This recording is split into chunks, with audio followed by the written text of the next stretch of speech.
అందరికీ నమస్కారం అండి. Welcome to our channel. మనతో పాటు గెస్ట్గా ఉన్నారు అశోక్ కుమార్ గారు. సార్ నమస్తే అండి. నమస్తే అండి. సార్, వైసీపీ వాళ్ళు అమరావతి పైన ఎప్పుడు ఏదో ఒక దుష్ప్రచారం చేస్తూనే ఉంటారు.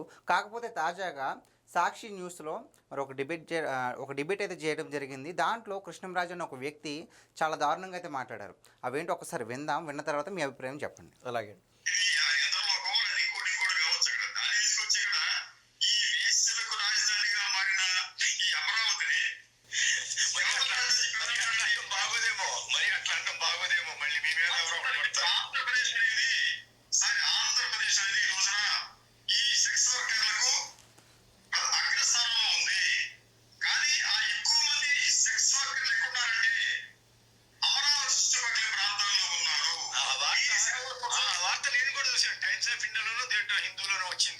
సార్, విన్నారు కదండి. సో మరి ఆయన ఏమంటున్నారంటే, దేశంలో మొత్తం మీద ఎక్కువగా వేశ్యలు అనేవారు, వ్యభిచారం చేసేవారు ఆంధ్రప్రదేశ్లో ఎక్కువ మంది ఉన్నారు. ఆంధ్రప్రదేశ్లో ఉన్నవారు చాలా ఎక్కువ మంది కూడా అమరావతి ప్రాంతంలో ఉన్నారు. మరి అటువంటి వేశ్య రాజధాని అని చెప్తున్నారు. మొన్నేమో చంద్రబాబు నాయుడు గారు ఏమో ఇది దేవతల రాజధాని అంటే దానికి కౌంటర్గా వేశ్యల రాజధాని అంటున్నారు వీళ్ళు. మరి దానికి మీరేమంటారు సార్? 2 రోజులు 3 రోజులు అయింది. దేశంలో ఒక ప్రధాన సంస్థ ఒక సర్వే వెల్లడించింది. దాంట్లో ఆ సర్వేలో దేశంలో కల్లా సెక్స్ వర్కర్స్ ఎక్కువగా ఎక్కడ ఉన్నారా అంటే కర్ణాటక. ఆ డేటా ప్రకారం. సెకండ్ ఆంధ్రప్రదేశ్. కర్ణాటకలో ఒక 17% ఉంటే ఆంధ్రప్రదేశ్ 12%లో ఉంది. ఉన్నది ఉన్నట్టు చెప్పుకోవాలి కాబట్టి వాస్తవంగా చెప్తున్నది. ఆంధ్రప్రదేశ్ ఇంకొకటి అనేది పక్కన పెడదాం. 3, 4 స్థానాల్లో ఢిల్లీ, మహారాష్ట్ర ఉన్నాయి. 5వ స్థానంలో తెలంగాణ ఉండదు. మొత్తం మీద తెలుగు రాష్ట్రాలు టాప్ రేంజ్లో ఉన్నాయి. ఈ ఓవరాల్గా టాప్ 5 to 6 ఏవైతే రాష్ట్రాలు ఉన్నాయో దేశం లేకలా 50% మంది సెక్స్ వర్కర్లు ఈ రాష్ట్రాల్లోనే ఉన్నారు. అది బాధ, కర్మ, దౌర్భాగ్యం అనుకోవాలి. దాంట్లో మన రాష్ట్రాల పేరున్నాయని. ఇది మెయిన్ పాయింట్ ఇది. దాంట్లో విడమరిచి పలానా జిల్లాలో ఉండారా, పలానా మండలంలో ఉండారా, లేకుండా ఉంటే పలానా తాలూకాలో ఉండారా, ఏడ ఇవ్వాల డేటా. అవును, ఆ డేటా ఇవ్వాల.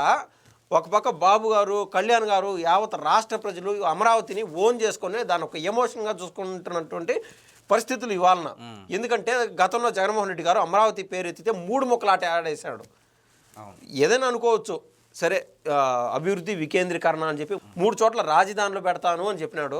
సరే, దాంట్లో కూడా మంచి ఉండదేమో, ఆగమేఘాల మీద డెవలప్ అయిపోతుంది. అమరావతికి ఏదైతే బాబు గారు సిస్టమ్ తీసుకొచ్చారో స్వయం సమృద్ధి ప్రాజెక్ట్ అని చెప్పి, అదేవిధంగా 3 చోట్ల కూడా ఇటువంటి ప్రాజెక్టు జగన్మోహన్ రెడ్డి గారు డెవలప్ చేస్తే మంచిది అని అనుకునే వాళ్ళు కూడా చాలామంది ఉన్నారు.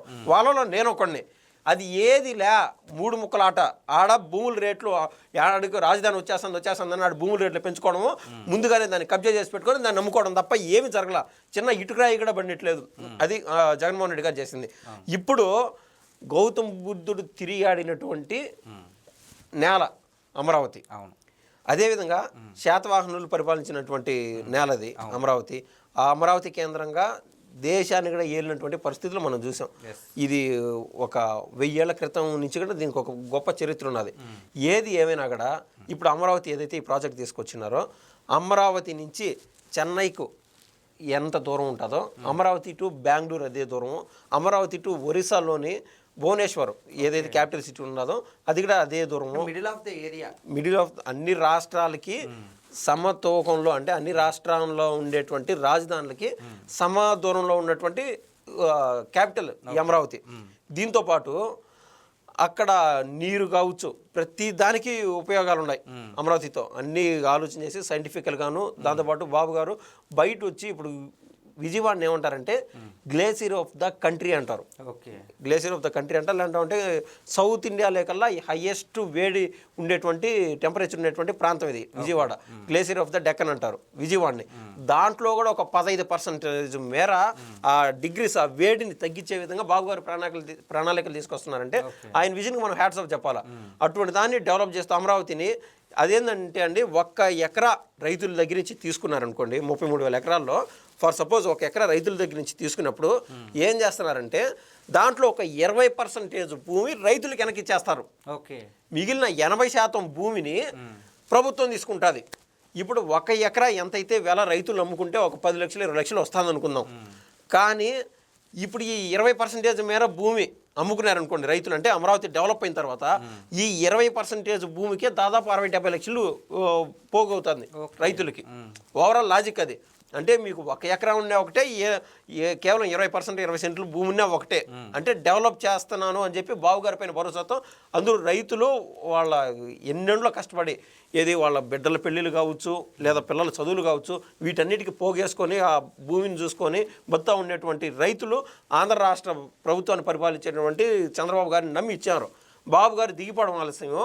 ఆల్రెడీ ఇదేమో ప్రభుత్వానికి సంతకాలు పెట్టి ఇచ్చేసినారు భూమిని. జగన్మోహన్ రెడ్డి గారు ఈ భూమిని డెవలప్ చేయరు. వీళ్ళ దగ్గర ఉండేదల్లా 20% భూమే. ఆ భూమికి ధర లేదు. మిగిలిన 80% భూమి ఎట్టపోవాలా? సో దీనికి అమరావతి రైతులు రాష్ట్రం అంతా చుట్టేశారు. ఏది ఆ రోజున ఎండకి వానకి ఈ ఉతల జరిగేటువంటి కేసులకి ఆయా లోకల్లో ఆ తాలూకా లెవెల్లో ఆడున్నటువంటి ఇన్ఛార్జ్ ఎవరైతే వైసీపీ ఇన్ఛార్జీలు కావచ్చు ఎమ్మెల్యేలు కావచ్చు వాళ్ళ దగ్గర నుంచి దాడులను ఎదుర్కొని దీనికి పెద్ద చరిత్ర అండి. చెప్తా ఉంటే 100 పేజీల చరిత్ర. ఇదంతా ఉపోదు కాదు అనుకోండి. మీరు అడిగినటువంటి ప్రశ్న కొమ్మినేని శ్రీనివాసు అక్కడ యాంకరు. కొమ్మినేని శ్రీనివాసు అతన్ని ఎవరిని విశ్లేషిస్తున్నాడంటే అంటే ఎవరి దగ్గర క్వశ్చన్ అడిగినాడంటే కృష్ణరాజు అని చెప్పి అద్దాలు పెట్టుకొని ఒక ఆయన ఉంటాడు. ఏది సీనియర్ జర్నలిస్టు అని. వయసు పెరిగితే సరిపోయిందా? సీనియర్ జర్నలిస్ట్ అని ఆయన అన్నటువంటి మాట నేను ఆల్రెడీ స్టార్టింగ్లో చెప్పాను. అసలు ఇది సెక్షువల్కి సంబంధించి డేటా ఆల్రెడీ ఒక సంస్థ ఇచ్చిన్నది. దాన్ని అమరావతికి ఆపాదించి ఒక పక్క బాబు గారు దేవతలు తిరిగి ఆడినటువంటి నేల, అదేవిధంగా దేవేంద్రుడు అక్కడ తిరిగి ఆడినటువంటి నేల, ఆ దేవుళ్ళని ప్రతిష్ఠించి పెద్ద గొప్ప చరిత్ర ఉన్నది. దీనికి ఇటు దేవుళ్ళతో పోల్చుకుంటా ఉంటే అమరావతిని ఈ యువతల సెక్షువల్ వర్కర్స్తోనూ ఆంధ్ర రాష్ట్రంలో ఈ మాదిరి జరుగుతుంది అన్నారు. దాన్ని రూపుమాపాలా, ఈ ప్రభుత్వానికి సూచనలు చేయాలా. నువ్వు మంచి జర్నలిస్ట్ అయితే అది చెయ్యకపోగా ఏమని చెప్తున్నాడు? ఈ అమరావతి అనేది అమరావతి కేంద్రం, అమరావతి చుట్టుపక్కల, అమరావతి అని కూడా కాదు అమరావతి చుట్టుపక్కలంట ఈ సెక్షువల్ దానికి సంబంధించి ఈ భాగోత్వం జరుగుతుందని చెప్పి అతను మాట్లాడడం. ఇతను ఎవరైతే కొమ్మినేని శ్రీనివాస్ అనే అతను ఉన్నాడో అతన్ని దగ్గరగా చూసిన వాళ్ళకి అర్థమవుతుంది. ఈ కాళ్ళు ఇంత లావు ఉంటాయి, కాళ్ళ వేళ్ళు చీవు కారుతా ఉంటుంది. అందుకు జగన్మోహన్ రెడ్డి గారు ఎప్పుడు ఆయనకు అపాయింట్మెంట్ ఇవ్వడు. దగ్గరికి వచ్చేది కరోనా వైరస్ మాత్రం ఏ వైరస్ తగులుతుందో అని ఆ కొమ్మినేని శ్రీనివాస్ దగ్గరికి కూడా రానిడు. కానీ ఒక పక్క ఈయన మాట్లాడుతూ ఉంటే ఈ కృష్ణరాజు మాట్లాడుతూ ఉంటే కొమ్మినేని శ్రీనివాస్ ఏమైనా మాట్లాడుతున్నాడు ఇట్టా ఈ ఎక్స్ప్రెషన్లు వద్దు వాళ్ళు మళ్ళీ టీడీపీ వాళ్ళు లేకుండా సోషల్ మీడియాలోనూ నిన్నేమన్నా అంటారు అని కావాలంటే ఎంకరేజ్ చేస్తున్నాడు. కీ ఇచ్చి మనం ఒక బ్యాటరీ కార్ని కదా మనం కీ ఇచ్చి వదిలిపెడితే ఎంత దూరం పోతుంది కదా, ఆ మాదిరి ఎంకరేజ్ చేస్తున్నాడు. ఒక జర్నలిస్ట్ చేయాల్సిన పని ఇదే జర్నలిస్టు. మీరు బాగా గుర్తుపెట్టుకోండి. 10 రోజుల క్రితం లక్ష్మీపార్వతి గారి విషయం పైన ఎవరో ఒక కాలర్ టెలిఫోన్ లైన్లోకి వచ్చి మాట్లాడినప్పుడు మీరు ఎవరు మాట్లాడుతున్నా నాకు తెలిసిలే, మీరు ఫోన్ కట్ చేయండి, మీకు బాగోదు అని చెప్పి వార్నింగ్ ఇచ్చాడు.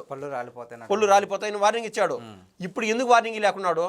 ఏమన్నా మీ జగనన్న చెప్పినటువంటి 3 రాజధానులు ఏమన్నా వెలుగులు నింపుతున్నాయి అక్కడ? అమరావతి బాగా డెవలప్ అవుతుందనే కదా అకస్సు తట్టుకోలేక కదా ఈ మాటలు మాట్లాడుతున్నారు. వ్యతిరేకించాలి కదా, జర్నలిజం పాత్ర పోషించాలి కదా. అటువంటి ఆయన ఇదే కొమ్మినేని శ్రీనివాసు ఛానళ్ళు మారిందే. ఒక పక్క ఎన్టీవీలో ఉన్నాడు, అప్పుడు మాట్లాడుతూ ఉంటే టీడీపీకి అనుకూలంగా ఉన్నట్టే మాట్లాడుతూ వచ్చాడు. తర్వాత ఆనతి కాలంలోనే ప్యాకేజ్ ఎక్కువ ముట్టేసింది. అంటే వయసు పెరిగే కొద్దీ, అనుభవం పెరిగే కొద్దీ, అంటే మిగిలిన ఛానల్లో 10 టీవీకి పోయి అక్కడొక్కరు నాశనం చేసి వచ్చేసారు. 10 టీవీకి కూడా పోయినాడు. ఒక ప్రముఖ ఛానల్ తిరిగేసి వచ్చాడు. అక్కడ పోయి వేరే వాళ్ళ దగ్గర కమ్యూనిస్టుల దగ్గర పెట్టుబడులు పెట్టించి వాళ్ళని నాశనం చేసి మొత్తం మీద అప్పుల భారం తట్టుకోలేక ఆ నుంచి వచ్చి సాక్షిలో జాయిన్ అయ్యి గొప్ప ప్యాకేజీకి జాయిన్ అయిపోయినాడు ఈ కొమ్మినేని శ్రీనివాసు. సో జర్నలిజం పాత్ర పోషించుకుంటా ఇటువంటి అక్కసగాకి అంతెందుకండి మీరు మాట్లాడే మాటలు ఏదైతే ఉన్నాయో ఆ సాక్షి ఛానల్ పోయి కింద కామెంట్స్ చదవండి, మీకు అర్థమవుతుంది. కేవలం అంటే సాక్షి వాళ్ళు హ్యాడ్ కోర్ ఫ్యాన్స్, సాక్షి చదివే వాళ్ళు వైసీపీ వాళ్ళు ఉంటారు కదా, కనీసం 60% మంది ఉంటారు. తక్కువ న్యూట్రాలిటీ ఒక 40% వేసుకుంటే 60% మంది ఉంటే ఈ కొమ్మినేని శ్రీనివాస్కి అందరూ ఆపోజిట్ మాట్లాడటమే. ఇంక అర్థం చేసుకోండి. సో ఇటువంటి వాళ్ళపైన ఏం చేయాలంటే ఈ కృష్ణరాజు అనే అతని పైన సుమోటోగా కేసు తీసుకొని మన ఆంధ్ర రాష్ట్ర ప్రభుత్వం ఖచ్చితంగా ఆయన పైన కేసు నమోదు చేయాలా. గతంలో ఇదే ఒక మహిళ పైన ఒక మహిళ గురించి మాట్లాడుతూ ఉన్నాయని లేదా ఒకరి పేరు పెట్టి మాట్లాడినాయని ఈ పోక్సో కేసులు ఎన్ని అవుతున్నాయి. ఈ కాలం బిఎన్ఎస్ శాఖలు ఎన్నో వచ్చాయి. టీడీపీకి సంబంధించిన ఐటీడీపీ కార్యకర్త గతంలో ఒక మాట మాట్లాడితే ఇమ్మీడియట్గా అతను అరెస్ట్ చేసేయడం జరిగింది. సో అమరావతి పైన ఒక వ్యక్తి పైన భారతిరెడ్డి గారి పైన మాట్లాడినందుకే కేసు రిజిస్టర్ చేసి అతన్ని జైలుకి పంపించారు కదా. ఈ రోజున ఆంధ్ర రాష్ట్రంలో ఉన్నటువంటి మహిళలందరికీ సంబంధించిన విషయమే ఇది అమరావతి అనేది. అంతమంది మహిళలను ఉద్దేశించి మాట్లాడినప్పుడు ఇతని పైన ఖచ్చితంగా కేసు రిజిస్టర్ చేయాలా, నేను జర్నలిస్టుని లేకుంటే సీనియర్ జర్నలిస్ట్ని, నేను మేధావిని అనే ఏదైతే ఈయన ఊకతుంపుడు ఉపన్యాసాలు మాట్లాడుతున్నాడో ఛానల్లోకి వచ్చి అవన్నీ ఎగిరిపోతాయి. అతన్ని కూడా ఒక ఫిలాసఫీ ఇస్తే వల్లంనేని వంశీమోహన్ మాదిర, పోసాని కృష్ణమూర్ల మాదిర ఆడిపోయి జ్ఞానోదయం అవుతుందని నేనైతే అనుకుంటున్నాను. ఓకే, థ్యాంక్స్ అండి. ధన్యవాదాలండి.